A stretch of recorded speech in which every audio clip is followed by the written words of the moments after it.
Hello everyone, स्वागत है आपका अपने चैनल में। तो आज हम जो लास्ट में चैप्टर देखे थे,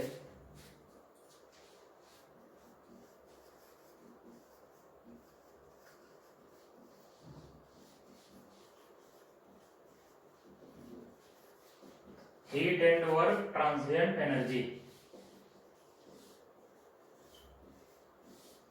heat and work transient energy. तो हम लोग लास्ट टाइम देखे थे क्लोज सिस्टम,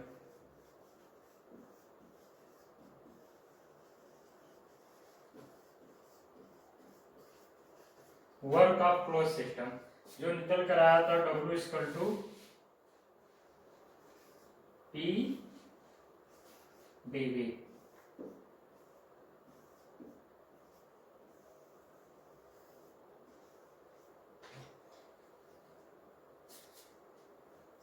वर्क निकल कर आया था P dV, जहां P प्रेशर है और dV चेंज इन वॉल्यूम है।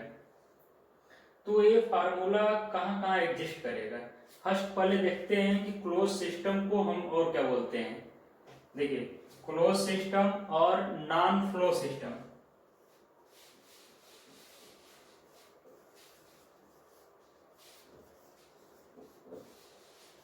क्लोज सिस्टम और नॉन फ्लो सिस्टम, और क्लोज सिस्टम का जो वर्क निकल कर आएगा इसको हम बाउंड्री डिस्प्लेसमेंट वर्क भी बोलते हैं।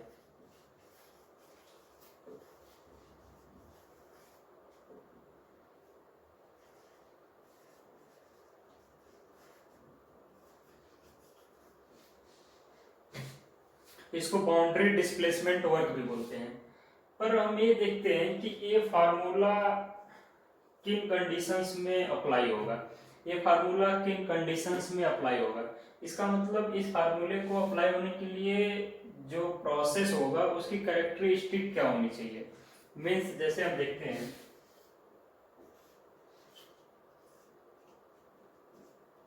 मान लेते हैं 1 to 2 है, ऐसे ये हमारा प्रोसेस है, 1 to 2 आ रहा है सिस्टम। तो इस फार्मूले को अप्लीकेबल होने के लिए और कुछ इंपॉर्टेंट कैरेक्टरिस्टिक्स हैं, उनको समझना काफी जरूरी है। जिसमें फर्स्ट है सिस्टम हमारा क्लोज्ड होना चाहिए और नॉन फ्लो, जो लिखा है सिस्टम मस्ट बी क्लोज्ड और नॉन फ्लो। सेकेंड है प्रोसेस इज रिवर्सिबल।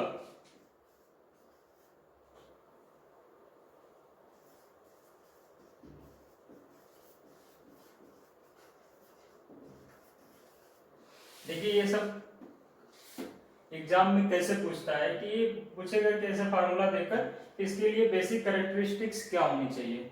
तो system must be close non flow, ये आपको समझ में आ गया। क्लोज सिस्टम पहले मैं बता चुका हूं, आप मेरे पहले लेक्चर में देख सकते हैं पहले के। और प्रोसेस इज रिवर्सिबल। रिवर्सिबल क्या होता है, देखिए रिवर्सिबल को थोड़ा सा आपको समझना होगा। रिवर्सिबल का ये मतलब होता है कि जैसे देखिए पॉइंट 1 to 2 आने में, अगर ये पॉइंट 1 to 2 आने में अगर मान लेते हैं कि ये 10 जूल या कैलोरी जो भी एनर्जी लेता है, ठीक है, पॉइंट 1 to 2 आने में 10 जूल एनर्जी लेता है, तो 2 से 1 जाने में 10 जूल एनर्जी देगा। मीन्स एक आइडियल कंडीशन होती है। इसमें क्या होता है कि पॉइंट 1 to 2 आने में और 2 से 1 जाने में सेम एनर्जी लगनी चाहिए। मतलब जिस पथ से आ रहा है तो जितनी एनर्जी लग रही है वो सेम, यहाँ से यहाँ जाएगा तो उतनी एनर्जी लगेगी। मतलब इसमें मानते हैं कि फ्रिक्शन एनर्जी, कोई भी विस्कोसिटी सब नील है। तो ये होता है रिवर्सिबल। रिवर्सिबल मतलब जिस पथ से जाए और उसी से वापस आए तो सेम उतना ही एनर्जी खर्च हो, जितना जाने में लग रही है उतने ही आने में लगे, तो इसको रिवर्सिबल बोलते हैं। रिवर्सिबल का आगे काफी यूज होगा इस शब्द का, ठीक है। एंट्रोपी के केस में आएगा, काफी आगे यूज होगा इसका रिवर्सिबल शब्द का, क्योंकि हम थर्मोडायनेमिक्स के जिस भी प्रोसेस को देखते हैं उसे रिवर्सिबल ही मानते हैं कि प्रोसेस रिवर्सिबल हो रहा है, तभी उसका अध्ययन करते हैं, ठीक है। फिर नेक्स्ट कैरेक्टरिस्टिक है no viscous effect within the system.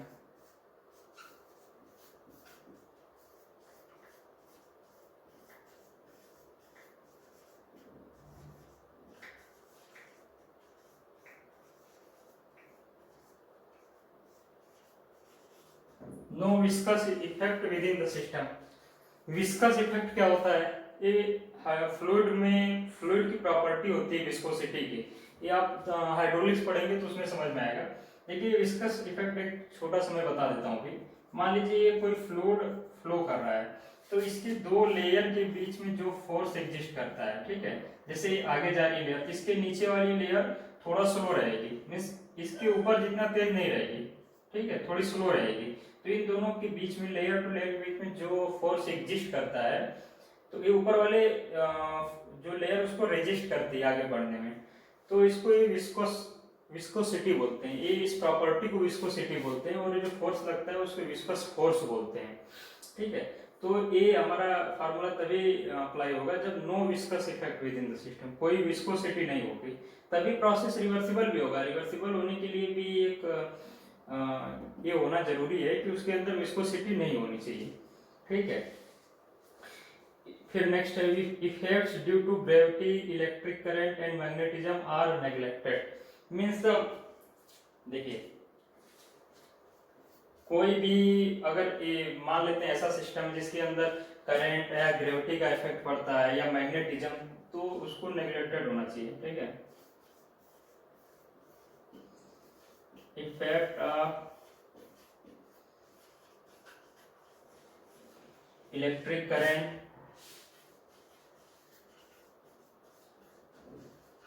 Magnetism और ग्रेविटी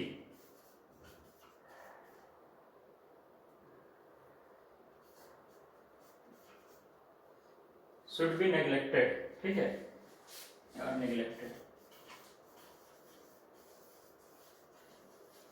मीन सिस्टम में अगर इलेक्ट्रिक करंट या मैग्नेटिज्म, ग्रेविटी, इन सब का इफेक्ट कोई है तो उसको हम नेग्लेक्ट मानेंगे, मीन्स नहीं मानेंगे उसको।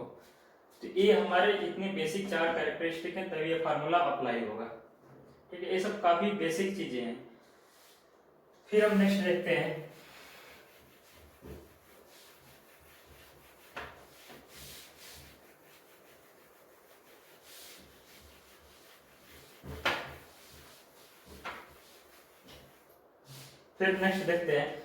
देखिए रिवर्सिबल प्रोसेस के लिए आपको मैंने बताया कि जिस देखिए रिवर्सिबल प्रोसेस का एक थोड़ा सा यहाँ पे बता देता हूं।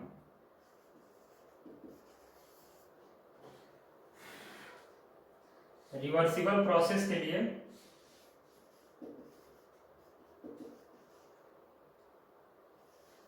प्रोसेस फ्रिक्शनलेस होना चाहिए, ठीक है, क्वाजी स्टैटिक होना चाहिए, और हीट ट्रांसफर बहुत कम होना चाहिए।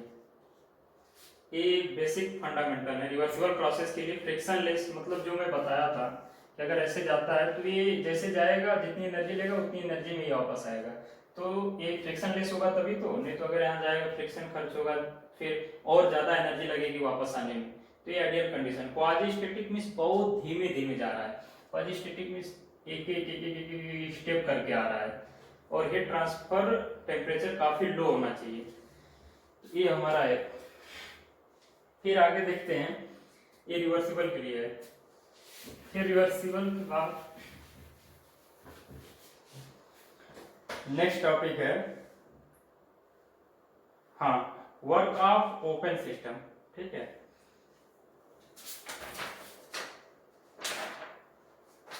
ओपन सिस्टम का वर्क देखते हैं क्या होता है।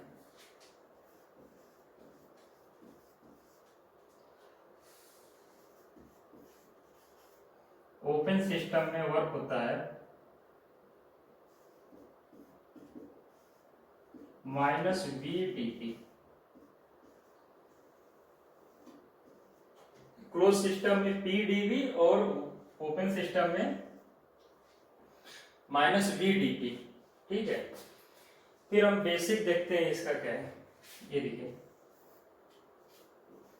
PV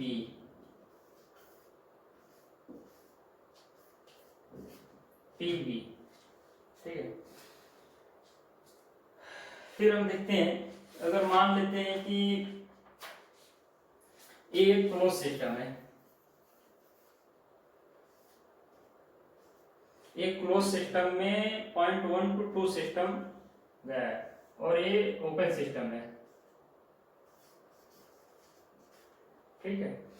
तो अक्सर एग्जाम में से पूछेगा कि जो वर्क होगा एक कौन सा एरिया होगा। अगर हम पी वी डायग्राम पे डिफाइन करना चाहें तो अगर पॉइंट 1 to 2 अगर सिस्टम जा रहा है तो कौन सा एरिया वर्क दिखाएगा क्लोज सिस्टम में। तो क्लोज सिस्टम में इसके नीचे का एरिया वर्क को शो करेगा, क्लोज सिस्टम में इसके नीचे का एरिया वर्क को शो करेगा, ठीक है। अगर मान लेते हैं ए बी, ठीक, तो एरिया जो इसका रहेगा, एरिया 1 2 ए बी, ये शो करेगा वर्क क्लोज सिस्टम में। यही सेम ओपन सिस्टम में इसके लेफ्ट का जो एरिया रहेगा वो शो करेगा वर्क को, ठीक है। इसको मान लेते हैं X Y, area 1 2 Y X, ये शो करेगा ओपन सिस्टम का, ओपन सिस्टम में वर्क को। ये एरिया शो करेगा क्लोज सिस्टम में वर्क को और एरिया शो करेगा ओपन सिस्टम में वर्क को, ठीक है। फिर आगे देखते हैं, हाँ, फिर आगे देखते हैं कि अगर हीट का देखते हैं, ठीक है। ये एरिया अगर इसमें डब्ल्यू निकालेंगे 1 to 2 पी डी वी आएगा निकल के, ठीक है। और इसमें वर्क निकालेंगे माइनस वी डी पी आएगा। इसको आप नोट कर लीजिए, ये क्लोज सिस्टम में वर्क को डिफाइन करेगा और ये ओपन सिस्टम में वर्क को डिफाइन करेगा और एरिया आपको बता दिए। फिर नेक्स्ट देखते हैं,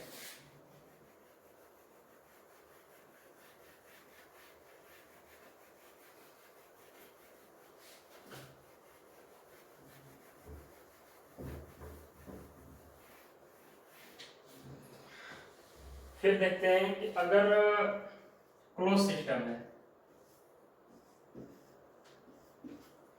क्लोज सिस्टम है और अगर इसमें हमें heat transfer, change in heat transfer निकालना है, ठीक है, चेंज इन हीट ट्रांसफर निकालना है, तो ये एरिया हमारा लेफ्ट का शो करेगा हीट ट्रांसफर, ठीक है। हीट ट्रांसफर निकालने के लिए क्लोज सिस्टम में, हीट ट्रांसफर निकालने के लिए क्लोज सिस्टम में लेफ्ट वाला एरिया शो करेगा, या इसको टीएस डायग्राम पर भी निकाल सकते हैं। जैसे देखिए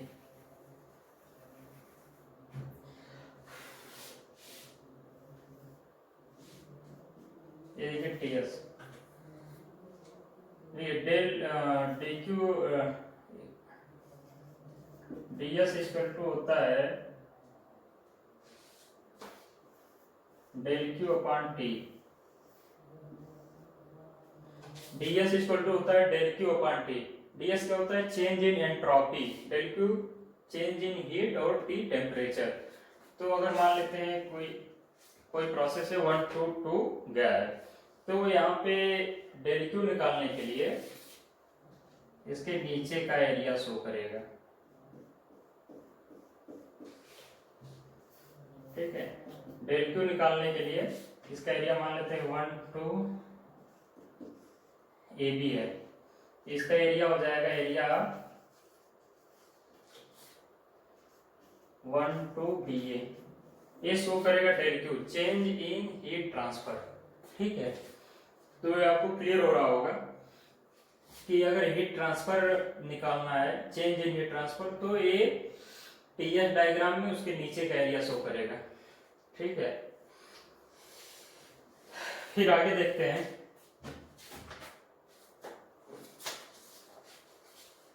हाँ,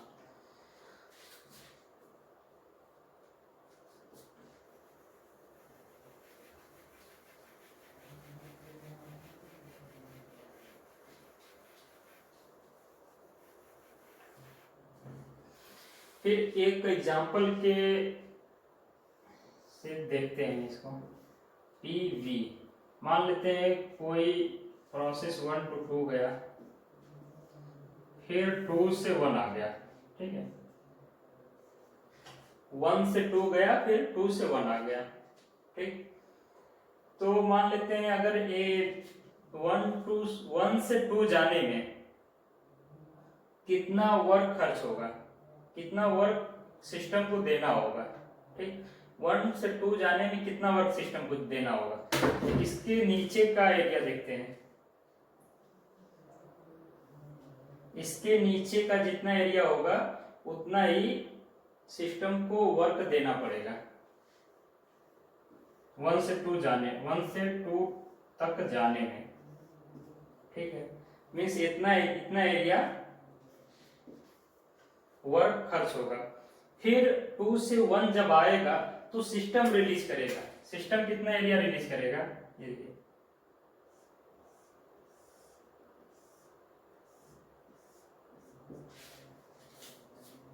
वन से 2 जाने में इतना वर्क खर्च होगा, फिर 2 से 1 आने में इतना वर्क रिलीज हो जाएगा।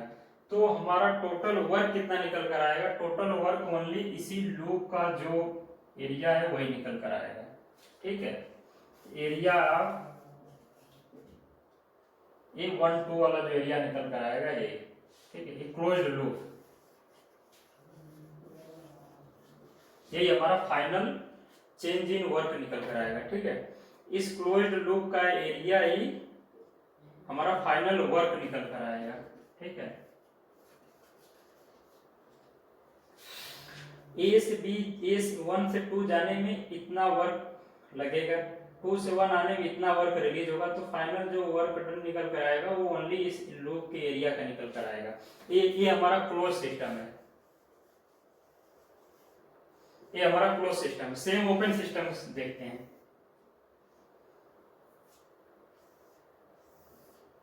1 से 2 PB,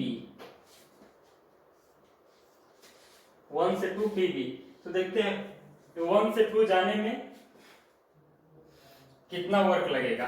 ये ओपन सिस्टम है, तो जैसा कि मैंने बताया तो ओपन सिस्टम में P वाले ग्राफ पे उसका प्रोजेक्शन लेते हैं, ठीक। तो कितना वर्क देना होगा इसे, इतना हो। फिर 2 से 1 आने में कितना वर्क रिलीज करेगा, तो 2 से 1 का इधर का एरिया, 2 से 1 के इधर का एरिया मीन्स ए एरिया।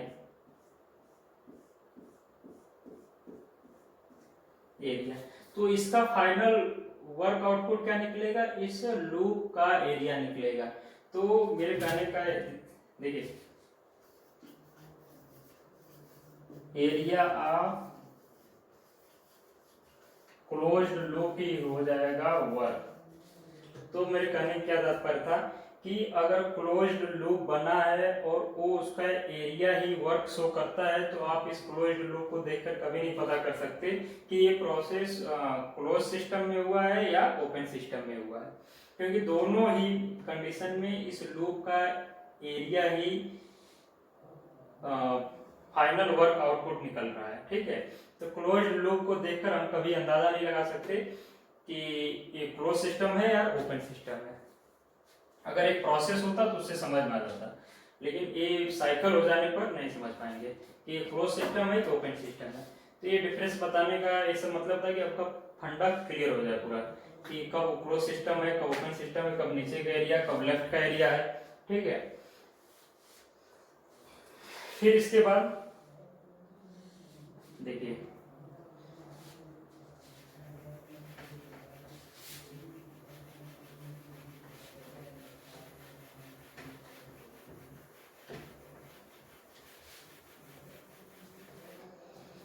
आपका और फंडा क्लियर करता हूं कि similarities between heat and work.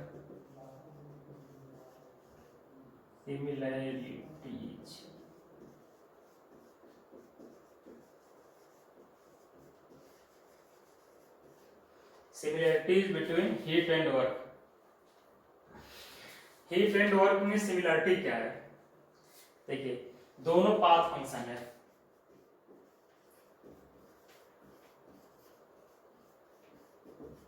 दोनों पाथ फंक्शन है। अब आपको समझ में आ गया होगा कि कैसे वर्क और हीट पाथ फंक्शन है। देखिए एक बार और समझा देता हूँ, आपको रटने की जरूरत बिल्कुल नहीं है कि कैसे पाथ फंक्शन है कैसे पॉइंट फंक्शन है, आपको क्लियर कट समझ में आएगा। 1 to 2, ठीक है। अब देखिए मान लेते हैं यहाँ का प्रेशर P है, ठीक, तो यहाँ का प्रेशर मान लेते हैं P1 है, यहाँ का प्रेशर P2 है, और आपको पता है ये प्रेशर प्रॉपर्टी है, सिस्टम की प्रॉपर्टी होती है। तो मान लीजिए फिर देखिए अगर मान लीजिए पॉइंट 1 से 2 तक सिस्टम जाता है, पॉइंट 1 से 2 तक सिस्टम जाता है, तो P1 प्रेशर से P2 प्रेशर जाएगा, ठीक। फिर पॉइंट 2 से पॉइंट 1 तक अगर सिस्टम आता है तो फिर P2 प्रेशर से P1 प्रेशर आएगा। इससे कोई मतलब नहीं कि आप इस रूट को फॉलो कर रहे हैं, इस रूट को फॉलो कर रहे हैं, किसी रूट को फॉलो कर रहे हैं, पर ये P1 से पॉइंट अगर 1 है तो यहाँ पे P1 होगा, और चाहे इस रूट से यहाँ पर आए चाहे इस रूट से किसी रूट से आए, यहाँ अगर पॉइंट 2 आ रहे हैं तो P2 पर ही आ रहे हैं, ठीक है। और अगर यही हम देखते हैं वर्क के सेंस में देखते हैं, ठीक है, मान लेते हैं क्लोज सिस्टम है तो वर्क के सेंस में देखते हैं। अगर आप इस पाथ से होकर आ रहे हैं तो एरिया वर्क कहलाएगा, अगर आप इस पाथ से होकर आ रहे हैं तो ये पूरा एरिया वर्क कहलाएगा। तो आपको क्लियर यहाँ दिख रहा है कि वर्क पाथ पर डिपेंड कर रहा है, same as it is heat. अगर लेफ्ट का एरिया हीट होता है तो अगर आप इससे आ रहे हैं तो इसके इधर का एरिया हीट कहलाएगा, अगर आप इस वाले पाथ से आ रहे हैं तो इधर का एरिया हीट कहलाएगा। मतलब आपको क्लियर कट यहाँ से पता चल गया है कि ये पाथ फंक्शन क्यों है, क्यों पॉइंट फंक्शन नहीं है, क्योंकि ये पाथ डिपेंडेंट होता है और प्रॉपर्टी ओनली पॉइंट डिपेंडेंट होती है। तो आपको रटने की जरूरत बिल्कुल नहीं है, पूरा कॉन्सेप्ट क्लियर करते हुए चलना है, ठीक है। फिर नेक्स्ट देखते हैं कि heat and work both are boundary phenomena, ठीक।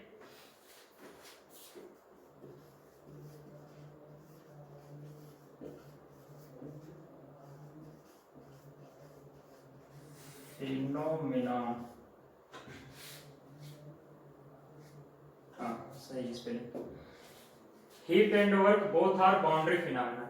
जैसे मैंने आपको पहले ही बताया था इसके बारे में, अगर पिस्टन सिलेंडर अरेंजमेंट लेते हैं तो ये बाउंड्री पर डिपेंड करता है। मीन्स अगर हीट देंगे तो इसकी बाउंड्री आगे जाएगी, फिर इधर आएगी, फिर ये जाकर किसी वर्क को चलाएगी, मीन्स बाउंड्री में चेंज होगा तभी हीट और वर्क में चेंज होगा, ठीक। बाउंड्री फिनोमेना इसके बारे में पहले बता चुका था, और ये सिस्टम की कैरेक्टरिस्टिक नहीं है, ठीक है।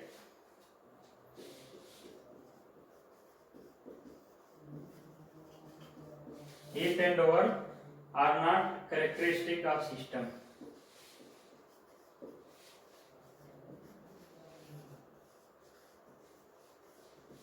Characteristic of system, क्योंकि ये पॉइंट प्रॉपर्टी नहीं होते हैं, ठीक है, क्योंकि ये प्रॉपर्टी नहीं होते हैं, ये प्रॉपर्टी नहीं होती है सिस्टम की, तो इसलिए कैरेक्टरिस्टिक सिस्टम का नहीं होगा। प्रॉपर्टी क्यों नहीं होती मैंने बता दिया था, पाथ फंक्शन पर आया। फिर उसके बाद प्रोसेस नॉट विथ स्टूडेंट, देखिए heat and work,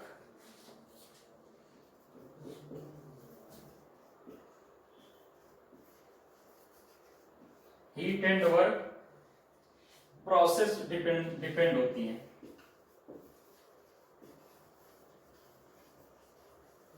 heat and work process depend होती हैं। इसमें स्टोर एनर्जी का कोई रोल नहीं होता है।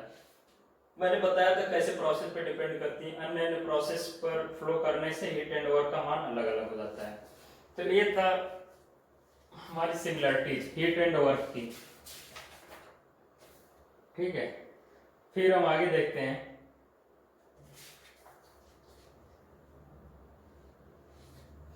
एक कैरेक्टरिस्टिक और है,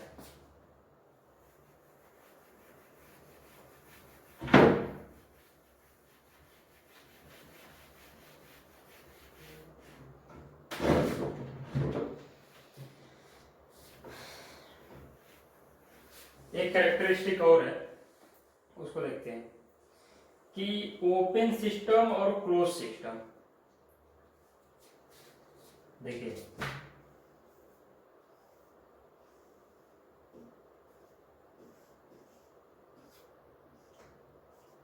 ओपन सिस्टम और क्लोज सिस्टम में साइक्लिक इंटीग्रल अगर आप लेते हैं किसी प्रॉपर्टी की तो वो जीरो आती है। मीन्स अगर कोई प्रॉपर्टी 1 से 2 तक जा रही फिर 2 से 1 जा रही है तो मतलब उसका साइक्लिक इंटीग्रल मतलब यहाँ से यहाँ आ गई तो जीरो आ गया उसका मान साइकिल में घूमने पर यही वर्क का मान जीरो नहीं होता है कभी। साइकिल में कभी भी वर्क का साइक्लिक इंटीग्रल जीरो नहीं होगा, चाहे क्लोज सिस्टम हो चाहे ओपन सिस्टम। आपने देखा ही था कि दोनों जो क्लोज लूप का एरिया होता है वही फाइनल वर्क निकल कर आता है। तो ये भी एक पॉइंट है, इसको आप याद रखिएगा कि cyclic integral of any property zero होगी। यहाँ पी प्रेशर नहीं है, प्रॉपर्टी है, ठीक है, प्रॉपर्टी के अंदर सब आ जाएंगे। और वर्क कभी भी जीरो नहीं होता साइक्लिक इंटीग्रल इसका।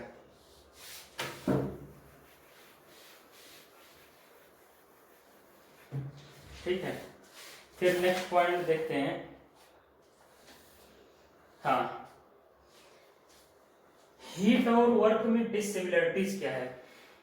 देखिए ये थोड़ा थ्योरेटिकल चैप्टर है, इस चैप्टर में कुछ कॉन्सेप्ट हैं जो अगर आपके क्लियर होते हैं तो आपको अगर स्किल टेस्ट में जाना है या कहीं भी अगर थ्योरी वाला क्वेश्चन आता है तो आप इसका यूज कर सकते हैं। डिसिमिलरिटीज देखते हैं। डिसिमिलरिटीज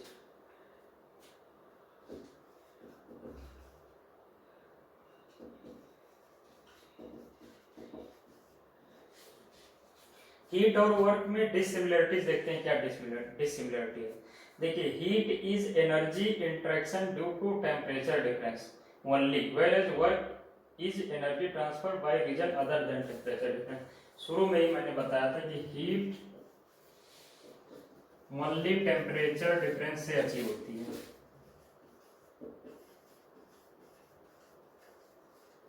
ठीक है, और वर्क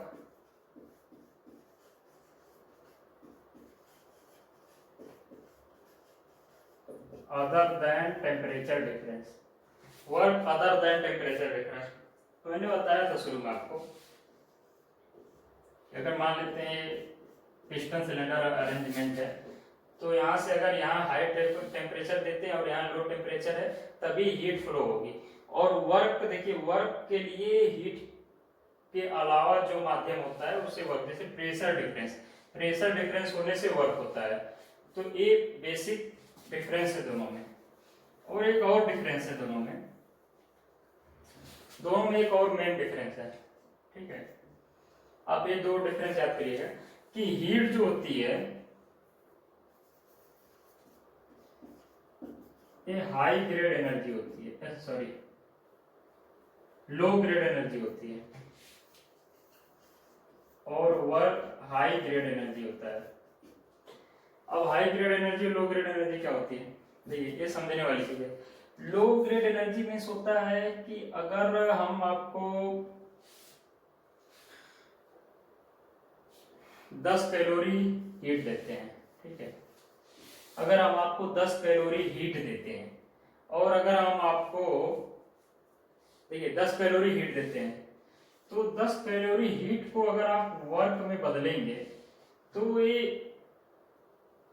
कुछ मतलब इसमें से ज्यादातर एनर्जी खर्च हो जाएगी। ये हीट के फॉर्म में अगर देते हैं तो ज्यादातर खर्च हो जाएगी और मुश्किल से इसका 5-6 कैलोरी ही वर्क के लिए यूज कर पाएंगे। पर अगर हम वर्क देते हैं 10 जूल मान लेते हैं, ठीक है, 10 जूल अगर वर्क देते हैं तो ये 10 जूल का आप 9 जूल या 10 जूल तक भी आप वर्क में यूज कर सकते हैं। ठीक है, 9 जूल टू 10 जूल तक भी आप वर्क में यूज कर सकते हैं। तो ये होता है बेसिक डिफरेंस। मीन्स अगर हम आपको ये कहें, जैसे इसको ऐसे समझते हैं, तो आप मान लीजिए कोई सामान लेना है, ठीक है, तो अगर आपको 10 रुपए कोई दे दे और उससे बोले कि आप 10 रुपए की चीनी लेते आओ, ठीक है, फिर या फिर आपको 10 रुपए का कोई मान लीजिए दाल दे दे, अरहर की दाल 10 रुपए की दे दे, बोले इसके बदले 10 रुपए की चीनी लेते आओ, तो आप क्या लेना प्रीफर करोगे? आप कहोगे 10 रुपए दे दो, हम इससे 10 रुपए की चीनी ला देंगे। तो सेम यही है, ये हाई ग्रेड एनर्जी है, मीन्स 10 रुपए आपका पूरा पूरा वसूल होगा, और 10 रुपए की दाल लेकर जाओगे तो 8 रुपए 7-6 रुपए का ही चाहिए देगा। तो ये लो ग्रेड एनर्जी है, इससे आप समझ सकते हैं ये बेसिक डिससिमिलरिटीज होती है हीट और वर्क में।